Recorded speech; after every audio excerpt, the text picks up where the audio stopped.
Hey everybody, it's low carb and keto nutrition specialist Amy Berger from 2itnutrition.com, bringing you, as always, keto without the crazy. All right, couple of quick things because it's been a little while since I did a video. Remember that I am involved in something called the Keto Made Simple Masterclass. There is a link below in the notes. Do check out the notes. I put links there for a reason. Keto Made Simple Masterclass. If you are having trouble getting the results you want from keto, whether that means losing fat or, improving your blood sugar, improving insulin sensitivity, blood pressure, all the other good stuff we know keto works for, do check out the masterclass. The results have been astounding. We are just coming up on finishing our third cohort. We've led 3 groups of people through so far. The results people are getting far surpassed our wildest expectations. I mean, we knew it was going to work. We're doing this under the direction of Dr. Westman from Duke University, who has been pioneering research on keto for over 20 years. So we knew it would work. We did not expect it to work this well for this many people so quickly. So do check that out. I think our next round is going to be either at the end of July or possibly sooner. So check it out. Get on the mailing list, because that way, as soon as it opens up, you will be the first to know, because it might happen before the end of July. Do I have anything else to tell you about? That's kind of the main thing. Okay. So this video is really sort of a follow-up to one of my more recent videos about maintenance, maintaining a weight loss on keto. So the reason I have to do this follow-up is because, as usual, there were some things that I forgot to include that I think are important enough to make a separate video. I don't want them to go unsaid. I think these are things that you will benefit from hearing. So why is it even important to talk about maintenance at all, right? So many of us are still in the process of losing the weight. Maintenance is like, you know what, Amy, just don't even talk about maintenance. I'm still in the process, or I'm having trouble. I'm wanting to be in the process of weight loss, and even that's not happening. So maintenance is like a fantasy for me right now. Wherever you are in the process, this might be beneficial for you to hear, but particularly if you are getting close to the point where you are going to keep an eye toward maintaining your weight, meaning maintaining the loss, not regaining all the weight you've done so well losing over the weeks, months, or years that you've been on a keto or low carb diet. So as difficult as the actual fat loss can be, now for some people the weight melts off like seemingly effortlessly.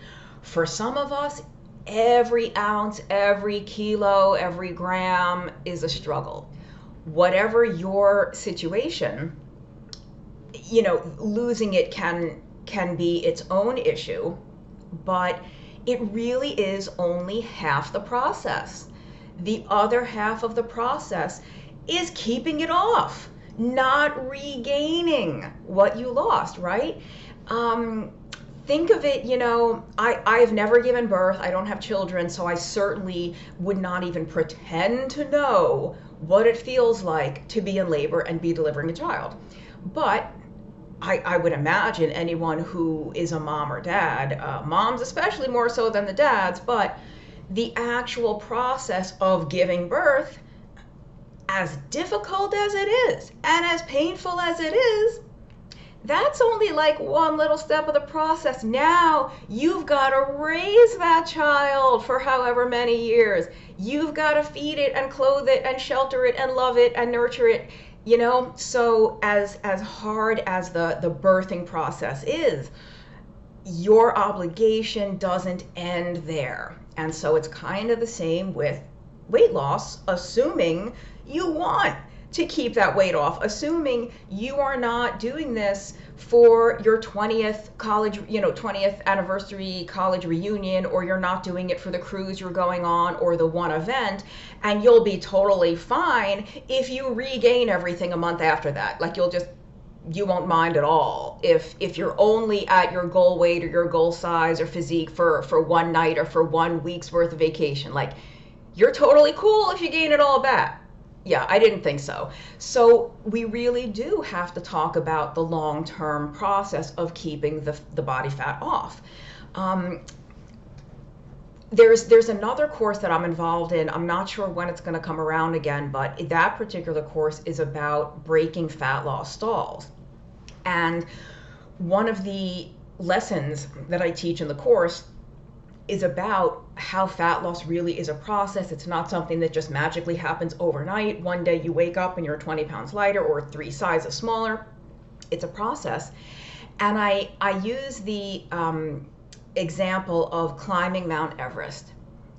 Do you know that more people die on the way back down from the summit rather than on the way up? People get to the top, and I'm not saying it's easy, but you start at the base camp or at the bottom and you go up a bit and you stop at another base camp for a night or so to acclimate to the new altitude. You do more climbing, you stop at the next camp to acclimate. You have to gradually acclimate to the altitude. You finally reach the summit. Great. Oh my God, we just climbed Mount Everest. Look at the view. Holy cow, bucket list, I can check this off. If you're actually going to proceed and enjoy the rest of your life, you still have to make it back down the mountain safely, right? So it's like getting to your goal weight or your goal. I hate anyone to have a goal weight, and I did a whole video on why. I'll put a link below. I don't like for anyone to be tied to a specific number for a goal weight. I'm not even a huge fan of people having a goal size, because let's say, I want to be a size 4. I want to be a 33-inch waist. I don't like that for the same reasons I don't like a goal weight. And if you want to know why, just watch that other video. But the point is, what was I saying about Mount Everest? See, I don't have notes, so I forget things. You're there, you still, that's not the goal.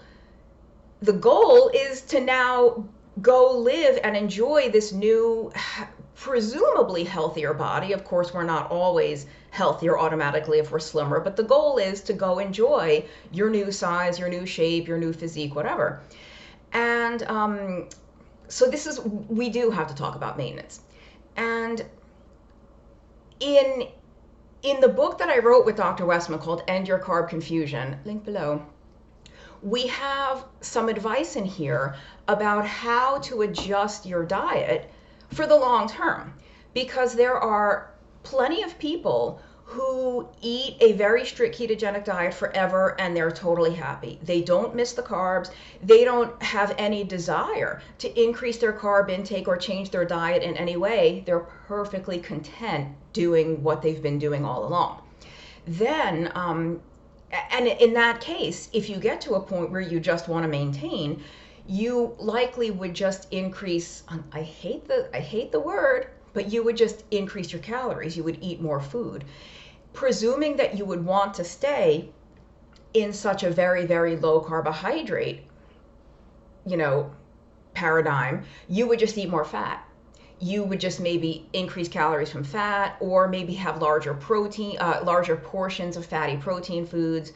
But there are some people who will want to increase carbs. And I think that I covered this in the last maintenance video, the other one, but it's basically like, look, here's the deal, folks. Some of you are going to be able to do that. You're going to be able to get back to having certain things once in a while. Some of you are not. And some of you might get to a place kind of like where I'm at, or where a lot of other people are at, where my normal way of eating, my normal diet is very, very low carb. I'm in ketosis most of the time, but I don't check very often, and I'm not aiming to necessarily be in ketosis. I just am, because I eat very, very low carb. Once in a while, I splurge and I have a thing, whatever that thing is, something that's much higher in starch or sugar, and that works for me because it's once in a while. I will never be able to eat a lot of carbohydrate all the time. I just can't do it. Or if I did want to do that, I would have to work very, very, very hard to build a lot more muscle mass. And I'm not going to get into that much because that is something that I did cover a lot in the other maintenance video. And I'll put a link to that below. The more muscle you have and the more actively you are using those muscles, the higher your carbohydrate tolerance will be for most people. But the biggest, most important thing that I wanted to talk about in this follow-up that I forgot completely in the first one is when you have lost a lot of body fat, you how do I explain this?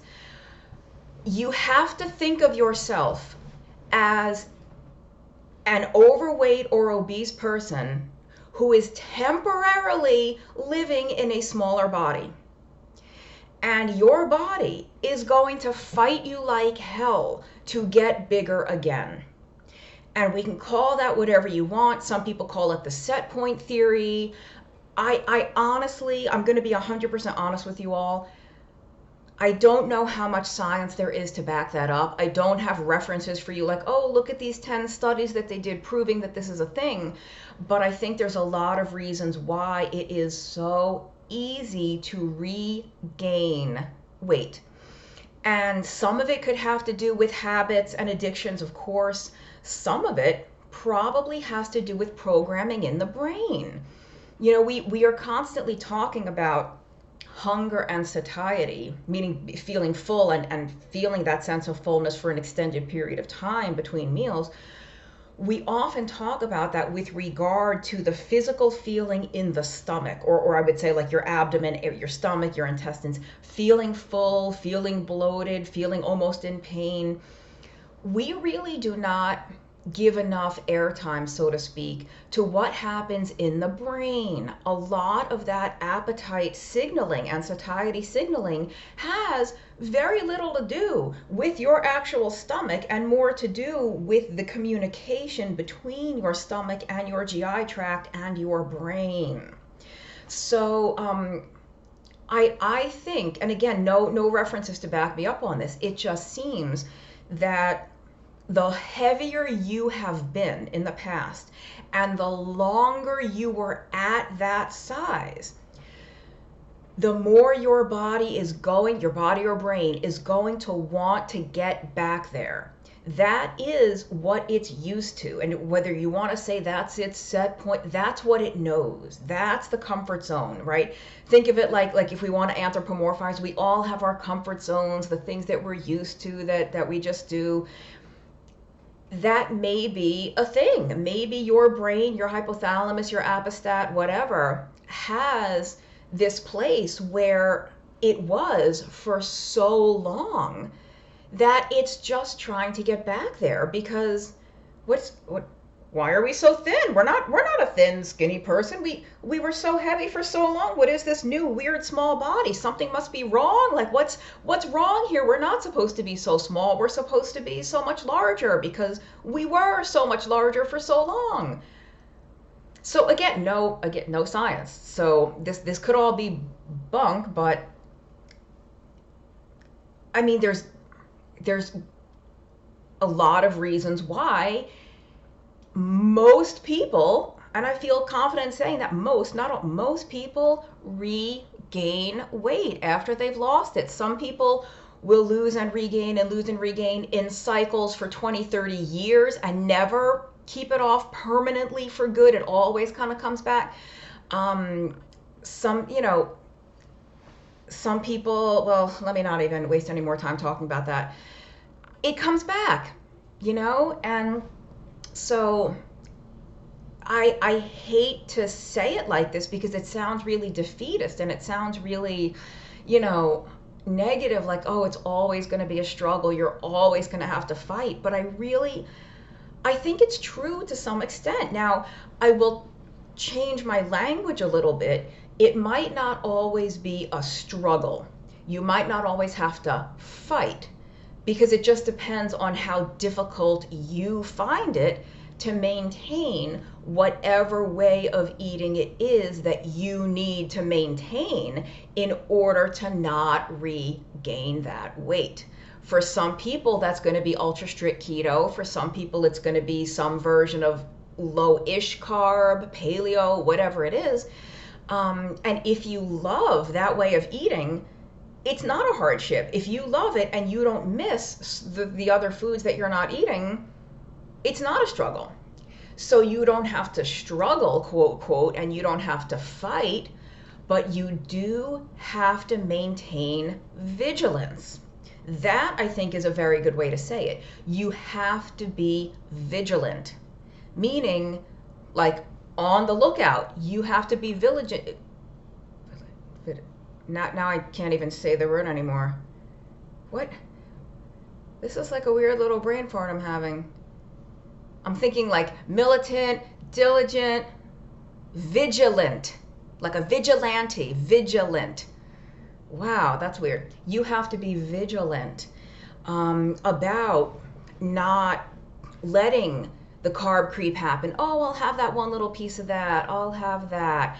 You know, you have to continue to make this a priority in your life. And I have to be very careful with the language, because I want to say you have to go out of your way to shop a certain way and to buy certain foods, but you really don't. Like, I don't feel that this is a hardship to me at all, but I've been eating some variation of low carb keto for over 15 years. So I don't have to use any willpower or any, there's not a whole lot of brain power involved anymore when I'm at the supermarket buying food. There's things that I buy almost every time, and there's things I never buy anymore. And I don't have to, like, oh, is that on my food list? Am I allowed to have that? It's all second nature. So it's not difficult, but it is true that I can't just go in there and grab everything in sight. I do have to shop with some knowledge of the carbohydrate in certain foods, especially if they don't have labels. So does that make sense? Like, you don't have to, depending on how much you enjoy your way of eating, it doesn't have to be a fight, it doesn't have to be difficult, but you do have to be vigilant. You have to, you know, we're talking about maintenance. You have to maintain the behaviors. You know, this is why it's so easy to go back, because those little things do start to creep in. And, you know, for some people, you will be able to eat more carbs. Some people will be able to eat a little bit more carbohydrate every day, just as their normal diet. Maybe instead of 20 or 30 grams a day, they're at 50 or 70 or 80 as a regular thing. Maybe some people will choose to maintain, you know, 20 to 30 or 40 grams of carbs a day almost all the time, and every now and then they go out to their favorite place and get the thing, or they're at the party and you have a day that's 150 grams of carbs, but it's once in a while. So as long as those things stay once in a while, it should really not be any problem maintaining. But I did want to, before I forget, because I can't emphasize this enough, the reason that we have to be diligent and vigilant, let me get the words correct, diligent and vigilant, is because our bodies are fighting us. It's not that we're fighting. We're not fighting like, I love steak, I love, you know, roasted broccoli, this diet is not a hardship for me. My body might be fighting me to get back to being bigger. So you have to think of yourself as what someone I know calls a weight-reduced obese person. Weight-reduced obese, meaning your tendency, let's say, or I hate to use the phrase natural tendency, but let's say your natural state, is obesity. You were so large for so long that that's sort of your body's new normal. Now when you are in a much smaller body, you don't have the anatomy and physiology and brain wiring of someone who's always been slim, right? Somebody who has always been that size has a very different hormonal and biochemical makeup than someone who used to be triple that size and has now worked their way down to that size.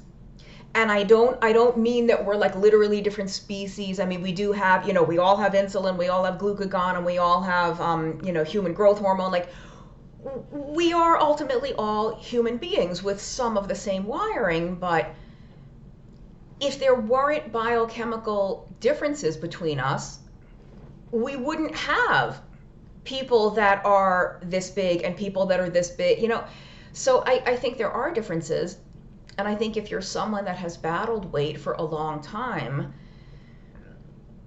you're going to have to be vigilant, probably for the rest of your life. And I hate that I think that's the truth, but I think it is. And I don't want to sugarcoat it. I don't want to be like, oh no, you can just lose the weight with keto and then go do whatever you want. Because you can't. Ask anyone who's had bariatric surgery and who lost a bunch of weight and then started to regain and maybe regained it all. Maybe even gained more. They might weigh more now than they did before the surgery.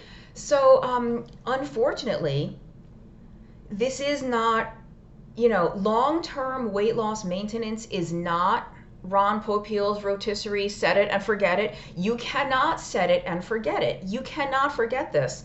You have to be vigilant all the time. But again, being vigilant and knowing what to do and doing it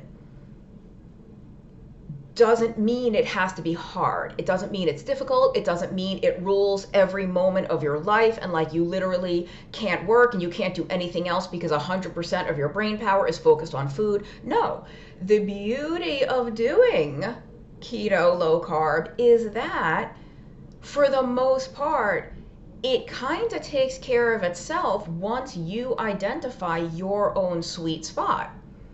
You don't really have to micromanage and track and weigh and measure the food and do this and that and check your ketones. You can. I'm constantly saying, those of you that love the data, that want to see that all the time, do it. But you don't have to. And if you are one of the people like me who adding that layer of complexity and difficulty and time and opening the app and all the stuff, if that's gonna turn you off to this process, let it go, because you don't have to do any of that to be successful. But I'm 23 minutes in. I can't believe it. Oh, what a shock. I made a video that's longer than I thought it was going to be. Let me fall over in shock. I'm just going to emphasize yet again. Remember that phrase. You might be a weight-reduced obese person or a weight-reduced overweight person. You are an overweight person who right now is weight-reduced. And if you want to stay weight reduced, you cannot let up on your discipline. You cannot let up on the practices that work for you. This is where those little things start to come in, and it's very, very gradual. We call it carb creep for a reason, because it just creeps in really slowly. You don't even know it's happening until you've regained 24 pounds. So that's all I'll say about that. Remember, losing the weight can be difficult, not always, but it's often difficult. It's still only half the battle. You got to the top of the mountain, you want to come back down safely, and that is the maintenance process. And in some ways, for me personally, it actually helps me to think of myself as a weight-reduced, overweight person, because I'm not like other people. I'm not. I simply cannot eat certain foods that other people eat with metabolic impunity. I cannot do it. whether it's because they just affect me differently or because I have no control over them. I'm going to do a video coming up very soon on what I call alcoholic foods, like trigger, major trigger foods. There are certain things that I can't do with my food that other people can because I'm a weight reduced, heavier person. So as much as it sucks, and I'm still jealous of all those people, at least this gives me a framework that I can understand, like, oh, well, why can't I eat the thing like Patty's eating, and why can't I eat the thing that he's it? Because I'm not them. Period. That's all there is to it. I'm different. We're different. It is not fair. Nothing's fair. When you stop expecting it to be fair, then you just deal with what you have to deal with. The fairness is just not a thing. But that's why when I come to accept, the reason that I can't do what these other people are doing with their diet is because I'm different. And if I can accept that, then that's what it is. I'm going to stop talking now because I literally cannot believe this went so long. I'm done. My website is 2atnutrition.com. There's links to the Keto Made Simple Masterclass below, link to the first video I did on maintenance, which has tips on how to actually maintain, which this video was not. This was just the stuff I forgot. So that's it. I'll see you next time.